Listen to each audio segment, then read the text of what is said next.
4 days after I was hospitalized from a car accident. Karen, my daughter, visits me almost every day after school. Hey Karen, did you tell your dad about me properly? Yeah. I told him. Hasn't he come to visit you? Despite his wife being hospitalized, Toby, my husband, hasn't visited even once. I felt a bit saddened by his coldness. 2 days later, when Karen was visiting because she had no school. Poor thing. You were in an accident, right? Suddenly, my best friend Naomi walked into the hospital room. But I hadn't told Naomi about the accident, so how did she know? Oh, you came together. Toby peeked out from behind Naomi. I have something to talk about. Without any concern for me, Toby continued his story. I'm marrying Naomi. So, divorce me. He boldly announced it loudly in the hospital room. What? What did you say? I said, I love Naomi. We're getting married, so you take Karen and get out. I thought I misheard, so I asked again, but I couldn't comprehend the sudden situation. Naomi, what is this about? It means exactly what it sounds like. I love Toby. Will you give him to me? Naomi's expression was serious. Is it possible for someone to make such a selfish request? Ignoring the two passionate visitors, my daughter burst into laughter. What? You two can't get married. Because? What Karen said was quite unexpected. I, Chris Haddison, enjoy watching slightly complex love dramas in between work and house chores. Wow, that was unexpected. Wait, it ends here. I often find myself exclaiming out loud at the twists in the drama I watch alone. I live a simple life with my husband and daughter, and have a good relationship with my in-laws who live nearby. I am far from the drama-filled stories I watch and lead an ordinary life. Because my daily life is so monotonous, sometimes I wish to dive into a drama. My husband Toby is a bright, athletic moodmaker rather than a scholar. He loves lively gatherings and was always surrounded by people in his youth. To me, who was relatively quiet and studious, he seemed dazzling and attractive. However, I've realized that it's not easy to change the mindset developed in one's youth. Though it was charming when we were young, his unchanged personality at 40 is a bit problematic. What I once found admirable has become a source of concern as we age. My recent worry is about the relationship between Toby and Karen. Karen prefers quiet time over hanging out with friends. She doesn't dress flashily, excels in her studies, and always ranks high in her class. Toby, who despised studying, cannot seem to understand Karen's dedication. It would be fine if he kept it to himself, but he can't help imposing his views. You're always cooped up in your room studying. Girls don't need to study to live. Instead of wasting time on studying, why not learn some charm? He says this loudly enough for Karen to hear while she's studying. Dad, people don't think that way anymore. Without studying, I can't get the job I want. It's my freedom to choose whether I study or not. Despite Karen's rebuttal, Toby always comments whenever he sees her studying. Hey Toby, why don't you stop interrupting Karen's studies? She's doing great. I made friends and got a job without studying. Playing with friends is more fun and you'll never regret it. Toby, indulging in his nostalgic fun, doesn't listen. Karen is getting fed up with Toby's constant interference. Mom, How long will Dad keep saying such things? I can't concentrate even if I want to study. Sorry, I tell him not to disturb you, but he just doesn't listen no matter how many times I say studying is important. As a result, Toby and Karen clash often, and I have to mediate every time. Toby's interference doesn't stop with Karen herself. Listen, Karen's planning to go to college. A girl doesn't need to study. Toby continues to complain about Karen even in front of his parents. Stop saying girls don't need to study. Nowadays, it doesn't matter if you're a girl or a boy. Instead of criticizing others, why don't you try studying again? My in-laws, unable to bear seeing their beloved granddaughter denied, admonished Toby. When his own parents criticize his views, Toby sulks. What's with everyone? On days when his parents scold him, Toby's complaints worsen and he often gives us the silent treatment. One day, while returning from shopping, "Hey, is that you, Chris? It's been ages. Do you remember me? Wow, Naomi. Do you live here now?" The one who called out to me was my best friend Naomi, who had moved out of the prefecture after middle school graduation. Naomi was always stylish, with extensive knowledge of makeup and fashion, and I secretly admired her. Though we were opposites in looks and personality, we often hung out together. I used to teach Naomi, who was bad at studying, in exchange for fashion tips. After she moved, we kept in touch through letters, but as we got busier with our social lives, the letters dwindled. It was really a long-awaited reunion. Yeah, I got married and had a child over there, but due to some issues, I'm back here now. That must have been tough. It was. My husband cheated on me. Oh, can I visit your place sometime? I'd love to catch up. Sure, come over. I'd love to chat. Thus, Naomi and I rekindled our friendship and started visiting each other's families. Toby and Naomi, both lively and sociable, quickly hit it off and became close. Whenever Naomi visited, they had animated conversations, as if they had been friends forever. Naomi's daughter, like her, cared about fashion and was around Karen's age. Every time Naomi and her daughter visited, Karen tried to be friendly but didn't seem to get along well. She said it's unthinkable not to be into fashion or romance and called my look plain. She's younger than me but acts superior. Karen, frustrated, would vent to me after they left. Everyone has their own thing, so don't worry. You're fine as you are. I tried to comfort her, but Naomi's daughter continued to pick on Karen. As Naomi and Toby grew closer, Naomi's daughter also got attached to Toby, and he enjoyed it. Naomi's having trouble with her lights. I'm going to check it out on my next day off. It must be hard for her as a single mother. Toby, pitying the single mother household, often helped out at Naomi's place. Toby is so capable and fast. I'll keep asking him for help. Naomi praised Toby in front of me, flattering him. Toby, flattered, became more enamored with Naomi and her family. Naomi started visiting less frequently, while Toby was often away helping her. Dad is visiting Naomi's place too much. Is she really asking for that much help? I don't think Naomi is helpless. Being a single mother is tough. I have to help her.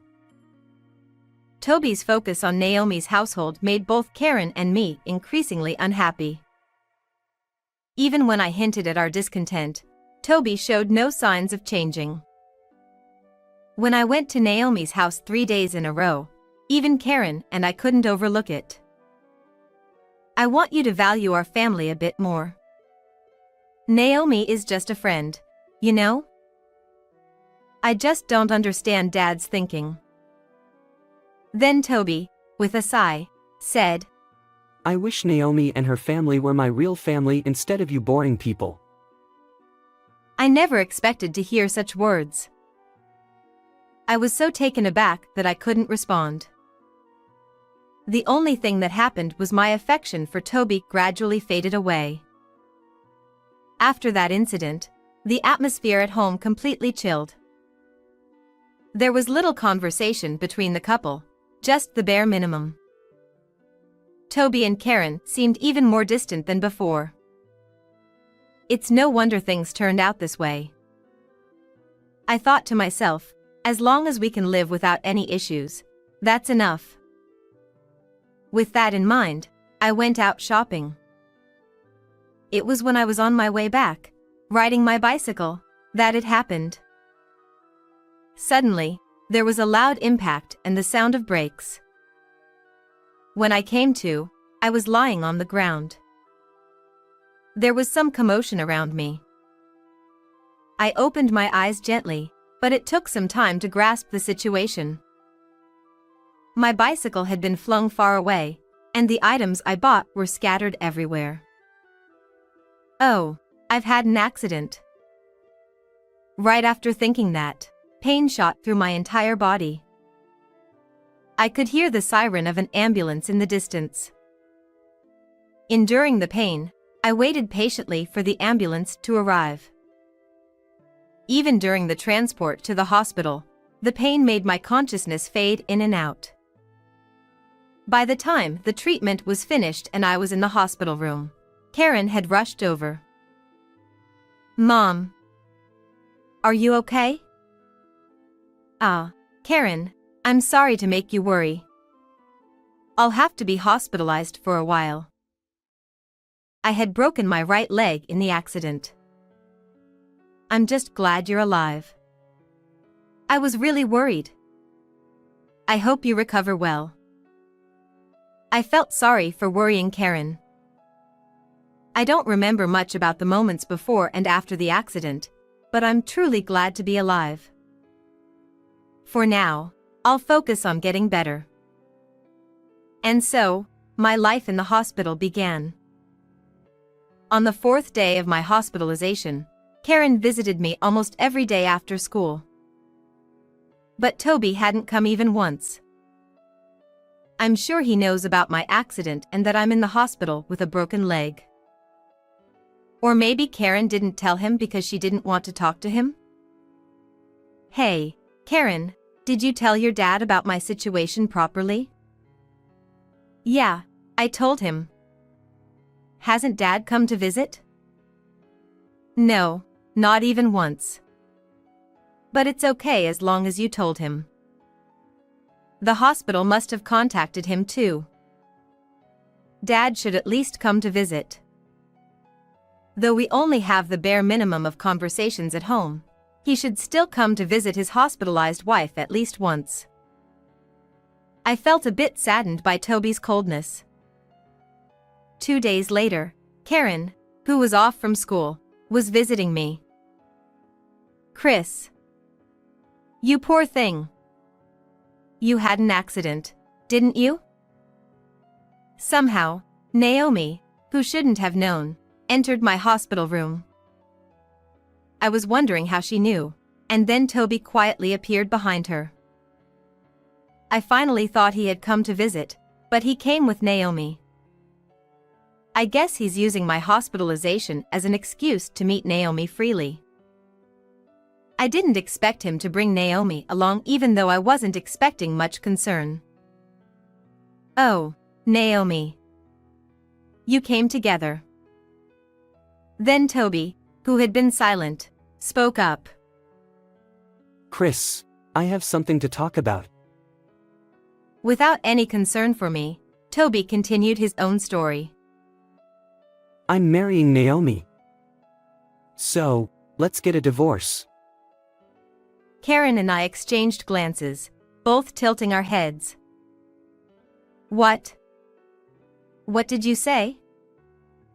I asked again, thinking I misheard. I love Naomi. We're getting married, so you and Karen need to leave. I couldn't understand what he was saying at all. It was like a scene from a drama I always watch. I thought it wouldn't help to talk to the excited Toby, so I decided to ask Naomi. Naomi, what does he mean? It means exactly what it says. I love Toby. I need Toby. You two haven't been getting along anyway, right? Why not let me have him? Naomi's expression was serious. Is there such a selfish thing? Of all people, my husband.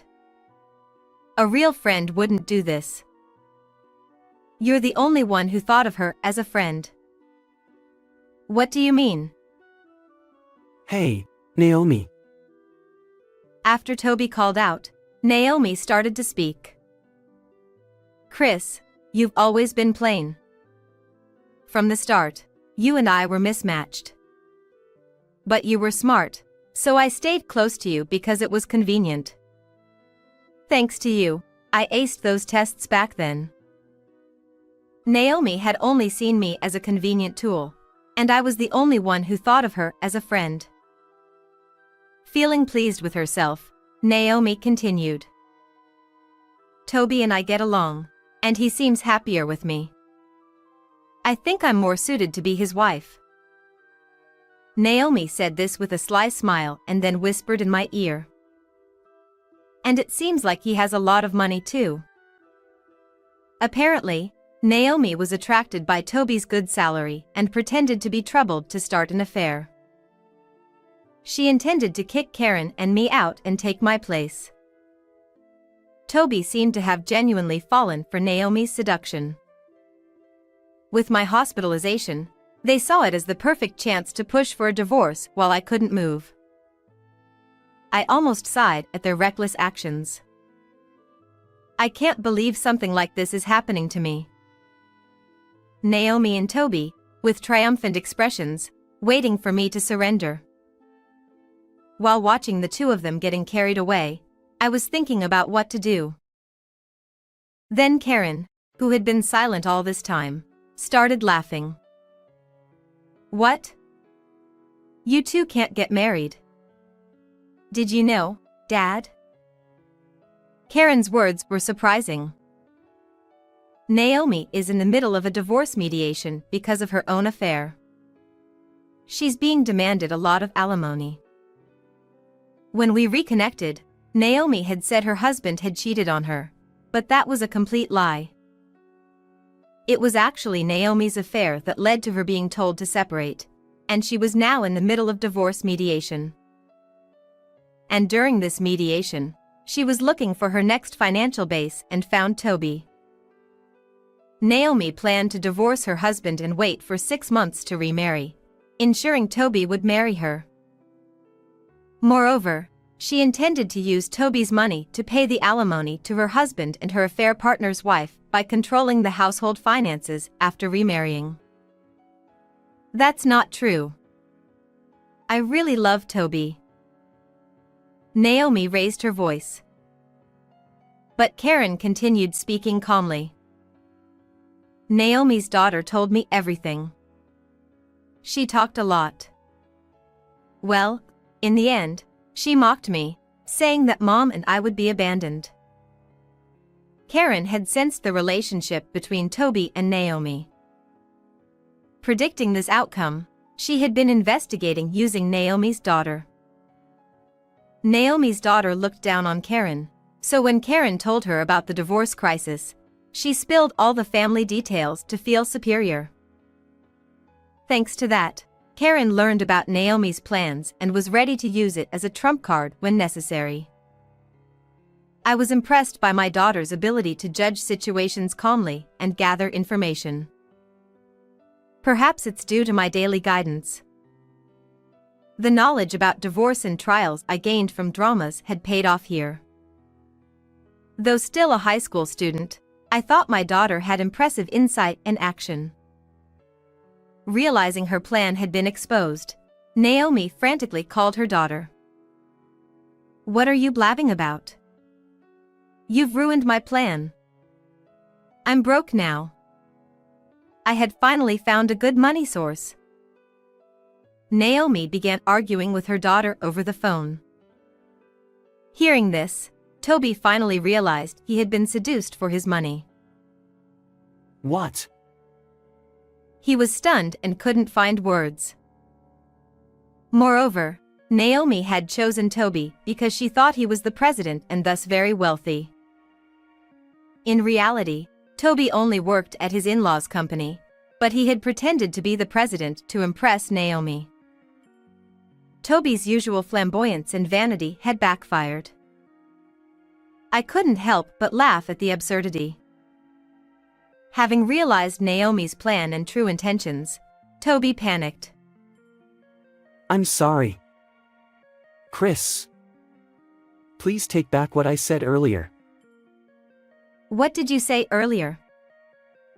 Karen's calm question made Toby flustered. I didn't mean the divorce. It was just a spur-of-the-moment thing. Looking down, Toby glanced at me, who was silently listening. Chris. Are you listening?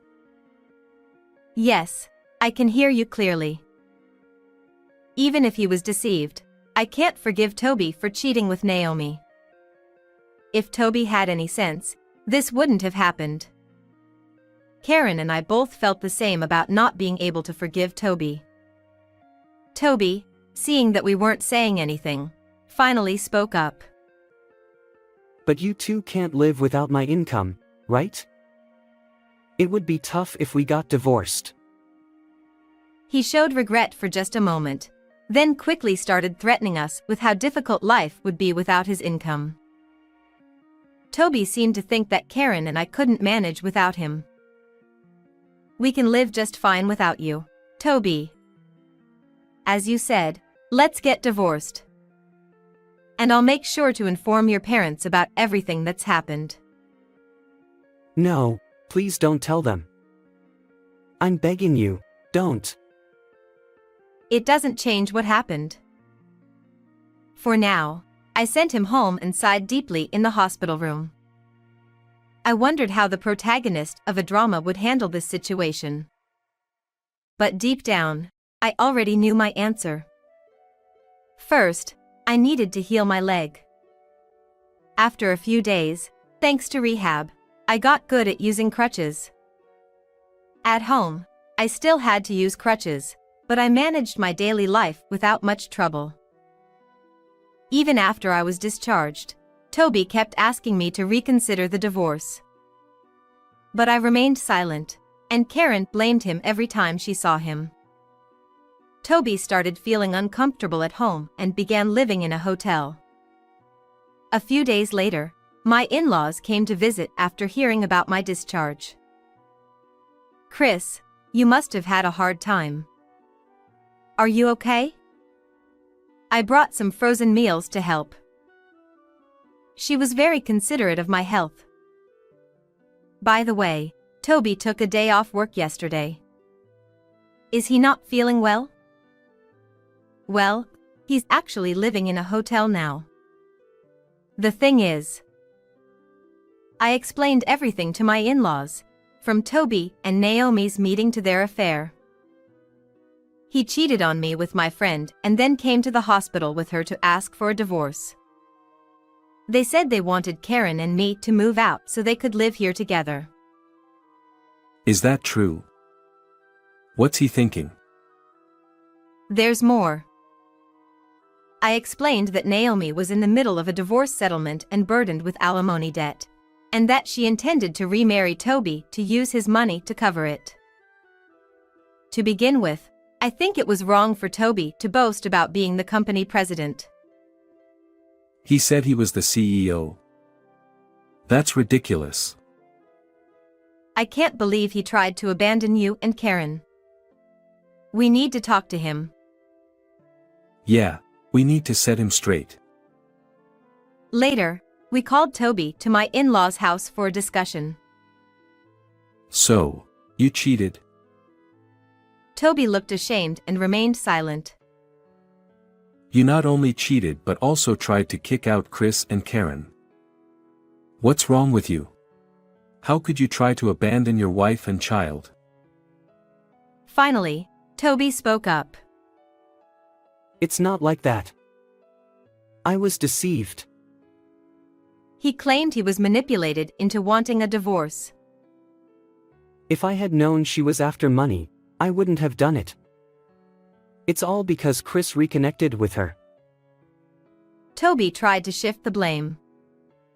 Seeing his lack of remorse, my father-in-law's face turned stern. Are you saying it's not your fault? Cheating is cheating. And you lied about being the CEO. I thought you might take over one day, but I can't trust you now. You're fired. My father-in-law was furious and announced Toby's disownment. My mother-in-law looked disgusted. I'm so disappointed in you, Toby. I'm sorry. Don't apologize to me. Apologize to Chris. Chris, I'm really sorry. Please, give me another chance. Seeing him about to be disowned, I felt a bit sorry for him. If I left him too, he'd be all alone. But my mother-in-law's words gave me the resolve I needed. Chris, do what you think is best. We're on your side. Her words solidified my decision. Let's get divorced. We can't go back to how things were. Please, reconsider. No, I've decided. I will make sure to get alimony and child support. How did it come to this? And so, we proceeded with the divorce. A few days later, I got a call from Naomi. Hey. My husband found out everything. Now I have to pay even more. This is unbelievable. During her divorce settlement, Naomi's husband found out about her affair with Toby and increased her alimony. He also sued Toby for compensation. Toby ended up losing most of his assets to alimony and child support. The scandal quickly spread in our small town, and Naomi found it hard to live there. She moved to a nearby town but struggled with her new, poorer lifestyle. Toby also started a new life, getting a job somewhere else. His previous lax work ethic didn't help, and he kept failing at his new job. Frustrated, he turned to gambling, falling into a vicious cycle of debt. A while after the divorce, Toby called me. I'm sorry, but I can't make the payments this month. I'm short on money. He sounded weak. I felt sorry but didn't know how to help. I heard from my in-laws that Toby had also asked them for money. Dad, can you lend me some money? I'm really struggling. With growing debts and no way out, Toby was desperate. But both my in-laws and I refused to help. I hoped he would eventually get out of gambling and pay off his debts steadily. Meanwhile, Karen and I continued to have a good relationship with my in-laws. They might have felt guilty for Toby's actions, but their kindness was a great comfort. Karen kept studying hard and got into her dream university. With my income and help from my in-laws, she thrived in college and is on her way to becoming a researcher. How was today's story? Don't forget to subscribe to our channel. See you in the next video.